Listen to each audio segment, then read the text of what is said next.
सहकार्य करून आम्हाला विरोध करत होते, पार्सल पाठवून निवडणूक होते.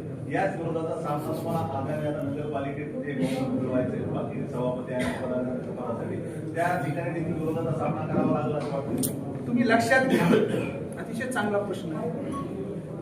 आम्ही वेळोवेळी म्हणतो, काल निवडणुकीचा निकाल लागला, म्हणजे 21 तारखेला निवडणुकीचं मतमोजणी होती.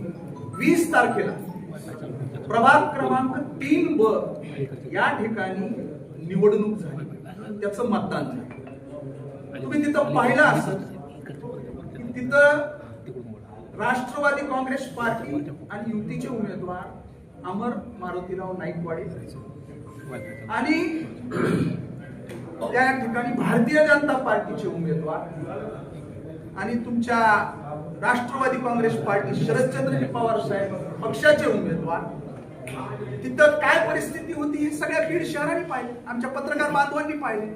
तिथं भारतीय जनता पार्टीचा जो काही उमेदवाराला बॅकअप देण्याचं काम राष्ट्रवादी काँग्रेस पार्टी शरदचंद्रजी पवार साहेब पक्षाच्या वतीनं केलं जात होतं.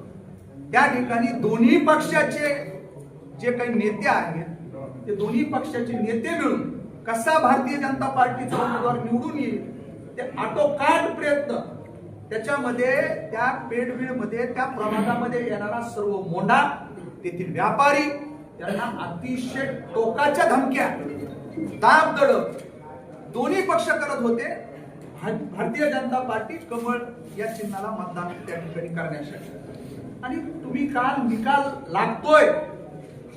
लागतोय त्यावेळेस भारतीय जनता पार्टीच्या एक नवनिर्वाचित नगरसेविका यांनी सांगितलंय, पत्रकार बांधवांनी विचारलेला आहे की बीड शहर लोक म्हणतायत की आता क्षीरसागर मुक्त ही नगरपालिका झाली का?